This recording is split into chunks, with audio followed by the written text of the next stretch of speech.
Just 9 miles east of central London, Barking and Dagenham Giving are trying something that has never been done before. Their Grow Fund, England's first community-led investment fund, is backing community enterprises that will make a commercial and social impact in the borough of Barking and Dagenham. So, what makes this fund so special? Well, it was the local residents who decided how the fund was managed and invested. So join me as I speak to the business owners, the decision makers, and the charity at the helm about what happened next. I'm Elvie Matty. Welcome to 9 Miles East, a podcast about a financial first.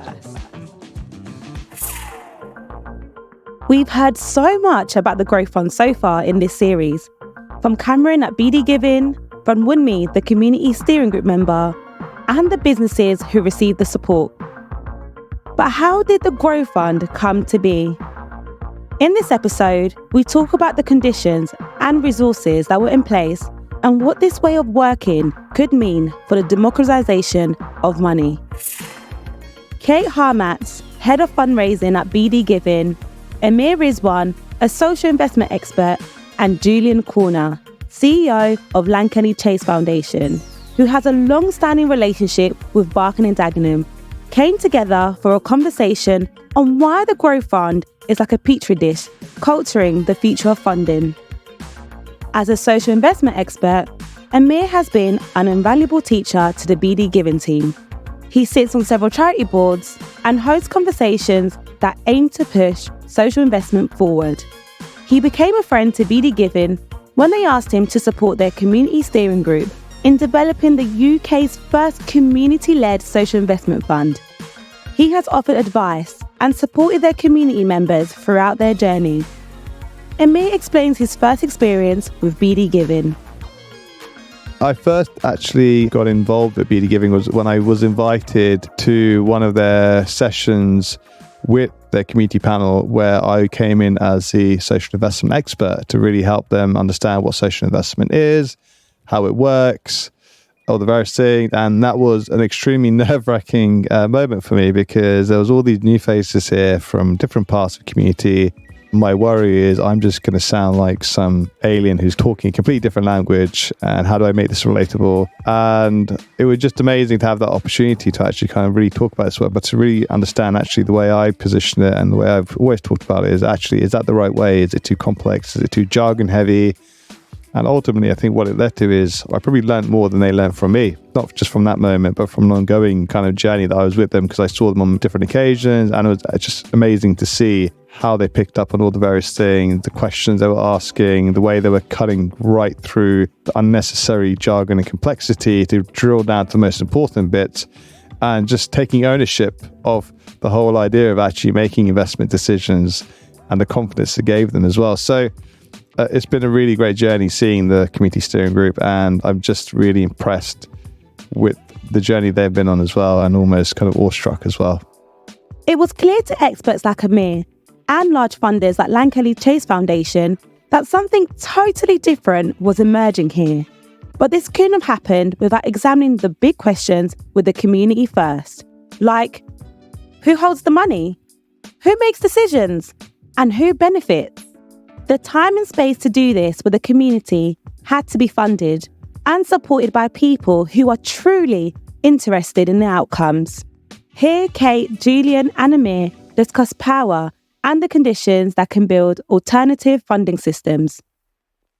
First, I want to talk about power in the funding system.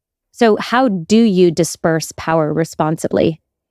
The core challenge is that all of us have a lot to learn and unlearn in that process, a lot to give up, and a lot of mindset shift that's required. So in terms of the unlearning, there is this thing of entitlement, who gets to make decisions, who gets to be in position of stewardship, of expertise, who gets to be the person who understands money, who understands what good due diligence looks like. And they are typically people who have got into those positions because they understand the rules of the game and they're good at enacting them. So a lot of us who are in positions of power in relation to money are there because we're good at the rules of business as usual and the status quo. So to try and shift that is a journey. It's not an action or an event. And so there is something about the shedding of that entitlement and the understanding that what has allowed me to be in this position may be part of the injustice that this money is trying to undo. But equally, there's a world of people out there who do not have this kind of history of entitlement or holding money, who themselves have to have a mindset shift of, maybe I'm somebody who can have a different relationship with money, a different relationship with decision making. Maybe I can be part of something that can move money in different kinds of ways. I don't have to wait for permission from somebody else to do this work. But to allow that to exist also requires capacity and infrastructure to be built, because all of the institutions that we've inherited from the 19th and 20th century that we all understand, the pyramid institutions that can hold money in apparently sensible and objective kind of ways, have a long, long legacy. And to dismantle that kind of thinking and move to something else requires the resourcing of alternative infrastructures based on different kinds of principles. And so, this isn't how you disperse, requires multiple shifts across multiple parts of the system and requires a lot of ground to be laid elsewhere so that this can happen at the pace of the work, at the pace of trust, at the pace of the relationships being built, at the pace of people's growing belief in their own agency and right to hold decision making and money. I think for me, it's also about kind of what are we trying to achieve by doing that? Kind of what's the outcomes of that? Because effectively, you want that to lead to long-lasting systematic change. So I think being clear about the why, as well as also the who and how, is also important. And I totally build on Julian's point about ensuring that you ensure that once doing that, whoever you've given that power to, that they're not set up to fail. They're given a chance to not just only take the power, but to kind of maintain it, take it forward, build on it as well, and kind of craft it and kind of make it relevant and useful for their own communities or their own situations. Because when it comes to those who have power, let's say in this context, funders who then disperse it out, how many funders really truly know the realities of the communities that they're looking to work with and serve, as well as also where the power gaps are, how power dynamics work at the micro level, at the local level. I think that the reality is not many do, just primarily because of the way the system works and how it's been set up. So I think it comes with this responsibility for funders to really think carefully about how they do that and how they build that kind of long-term strategy around making sure that what they're doing is kind of relevant for the community in perpetuity as well. Ooh, good segue, Amir, to talk about what was happening locally in Barking and Dagenham. So, Julian, what did you see when Lankelly Chase first started paying attention to Barking and Dagenham? What was going on there? We came to Barking and Dagenham not with the usual place-based thing of let's find the most deprived neighbourhoods that we can get money into. It was very much based on a set of conversations that we were having all over the place about where does change come from? How do you really shift some of this stuff? Who is up for a deeper inquiry into how you resource social change? And Barking and Dagenham was one of those places where we could just sense a greater openness to inquiry and change. Like, people were up for different kinds of conversations. And I think that was off the back of a strong sense that this was a borough that is really trying to shift, put people at the centre and get a new sense of identity and ambition, but has a strong and present history and legacy of paternalism, both from the Ford factory and from the unions, and but then through to very dominant single-party administrations. A really strong mindset of doing to and taking care of, rather than genuinely enabling local people. And so there was a sense of, if we don't address this cultural systemic legacy, no matter what we do in terms of projects and initiatives, we will be reproducing that dynamic if we don't tackle it. So that was, for us, a sense of, our presence here, our resourcing could really enable something at the root causes of something. So it felt like an exciting opportunity to engage with some people who were really inquiring deeply into change. But there have to be certain specific conditions in place. And Lankelly Chase works across a lot of different places. So you've been examining what's going on in lots of different places. So can you be more specific about what you are seeing in comparison to other places?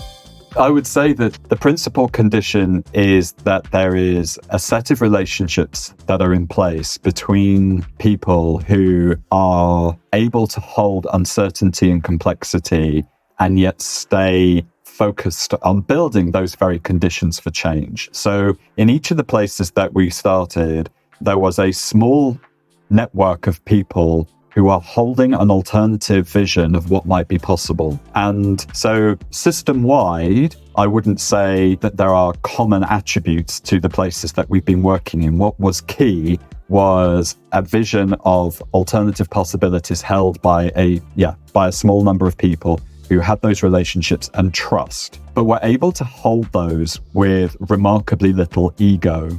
Like they were trying to work out what was in the interests of the place and of the system, not in the interests of a single organization, a single kind of hobby horse idea, that they were holding the uncertainty in a way that is genuinely open and were continually looking to see how they could do themselves out of a role, out of a job, how they could themselves disperse power. Because one of the traps of place-based working for a national funder is that you move from top down to middle down, and that you simply shift the gatekeeping role to another set of people who hold that power instead.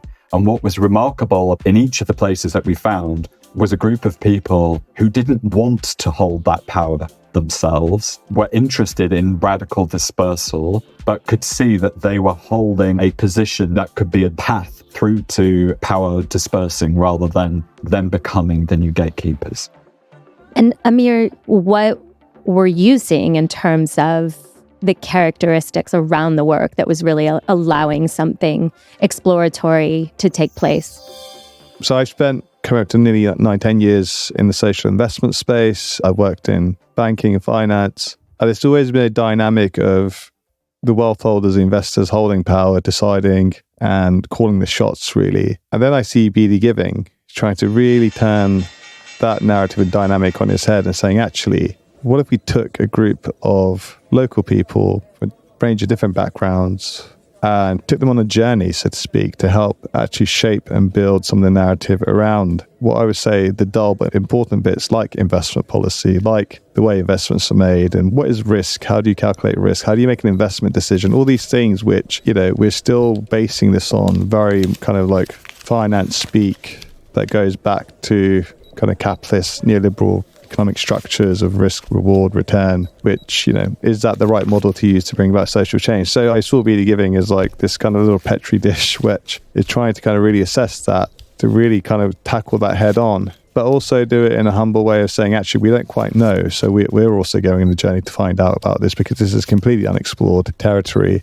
And we'd love to share the learnings with others to bring others into this space. So for me, that was a great pull into this work in one essence. The place-based side of things was for me a really interesting area because, the more I look at this, the more I see place-based funding propositions, ideas or developments as being the route that we should be taking to kind of really bring long-lasting change at the local level, bring communities into decision-making, to really kind of address some of these old kind of, what I would say, knee-jerk assumptions. Oh, you can't base communities to come in and decide on things because it's too risky. Well, risky for who and in what way? So I think that there's all these list of a whole host of other ones, but it's these kind of, I think, ways in which you block progress by bringing up some of these assumptions and these old arguments. So I saw kind of BD Giving as being a great way of trying to kind of not only kind of talk the talk, but also walk the walk as well in terms of what it's doing.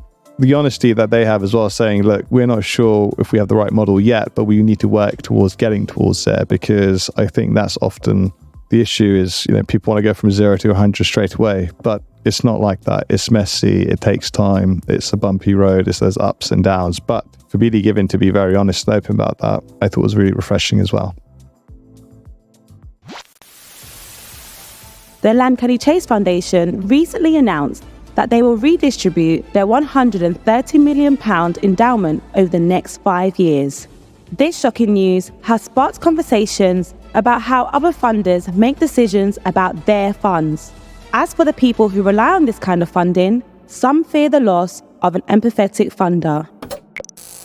Julian shared some of the considerations behind the decision and what it could mean for future funding. The place-based work and the work in Barking and Dagenham was a source of inspiration because it demonstrated that it is entirely possible for groups of people to come together and create alternative infrastructure that the capital and the money and the decision-making can be held in. We don't need to rely on outdated notions of expert national bodies making decisions. And there are much healthier resourcing systems that are available that can move money in the interests of justice and equity in a much more effective and healthy way than if it's done remotely. And so, although Lankelly is kind of often pointed to as a progressive funder and a funder that has enabled change to happen, at the end of the day, we are still part of the same way of thinking and acting. No matter how much we've tried to change ourselves, ultimately the learning from the work has allowed us to see that the challenges of the 21st century are going to require radically different models, different governance, different modes of stewardship if we are going to genuinely face up to the kind of crises that we're moving through. And it doesn't make sense that 19th, 20th century institutions are still being relied on to support that kind of change. And so walking alongside people in Barking and Dagenham, demonstrating that different kinds of ways of coming together and holding change processes possible was a significant inspiration to the decision that we took. Opening yourself up to alternatives puts you in a really vulnerable position. So what scares you about all of this? I think what scares me most is that sense that we've had from a lot of people who we fund that, we're ditching one model without having created the new one, and I'll stand by that decision because we didn't want to try and create an alternative model in theory. We wanted to have committed to it in a full-blooded way. But nonetheless, I'm very conscious of the level of responsibility that we have for calling a day on an institution that many people have relied on and have looked to and will miss.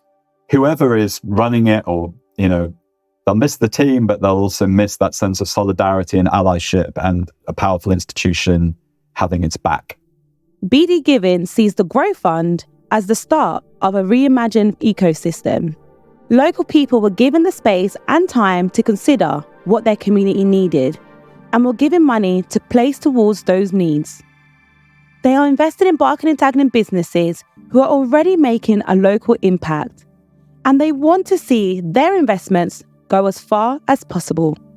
Amir and Kate discuss how businesses in Barking and Dagenham can access the kind of funding which Lankelly Chase provided to BD Giving. So, for all our entrepreneurs listening, I'm sure their burning question is, how do I get a hold of this type of funding? I think as part of that question, the first thing they need to be clear about is what type of funding and from whom and in what form, because funding doesn't exist in a silo, it's a spectrum. And at the end of the day, it comes in a variety of tools, whether it's grants, whether it's repayable, whether it's a combination of both. So really understanding which tools work best for them, given the state that they're in, and really help them grow their impact, make their organizations or businesses more resilient, or in some cases, grow their trading income. So I think there's a bit of a journey they need to go on to kind of really understand that. I think as part of that is to how you can find the right partner or funder. So you're really looking at funders that aren't just there to provide you with a funding package, but it's the relationship around that. It's the support, it's the conversations. How hands-on are they in terms of providing that? What level of buy-in do they have to your mission and goals? So I think it's almost like, dare I say it, like it's a bit of a matchmaking thing that you have to kind of really, really find that right partner that exists.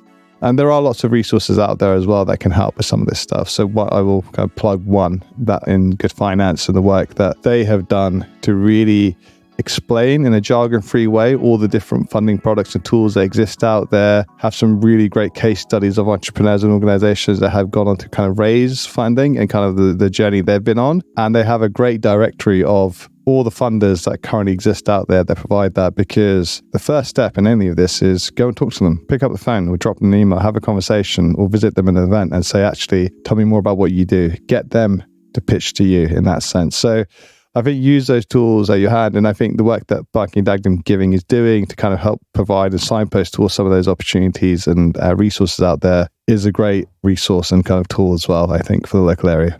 Julian, Amir and Kate covered a lot of ground in this conversation and explored ideas behind a whole new funding ecosystem, one where people can support themselves and each other on a local scale.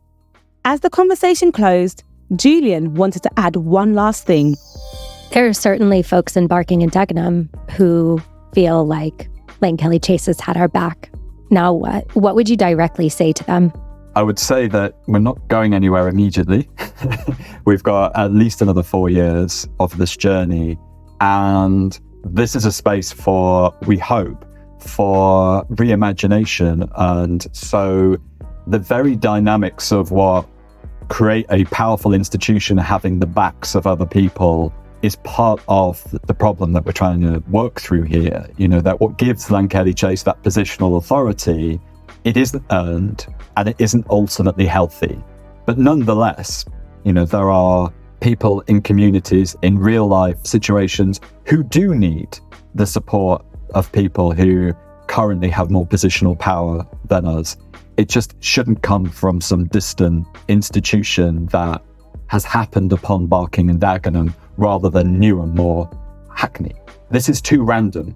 This isn't a coherent enough, powerful enough response to our societal challenges that this institution found itself at the door of Barking and Dagenham rather than any other borough. And so we need to reimagine what it means to have each other's backs. And for Amir, he hopes other funders will become more reflective about their own practices. To wrap up this conversation, Amir, what do you think we can learn from Lankelly Chase Foundation's commitment to exploring alternatives and their commitment to reimagining things?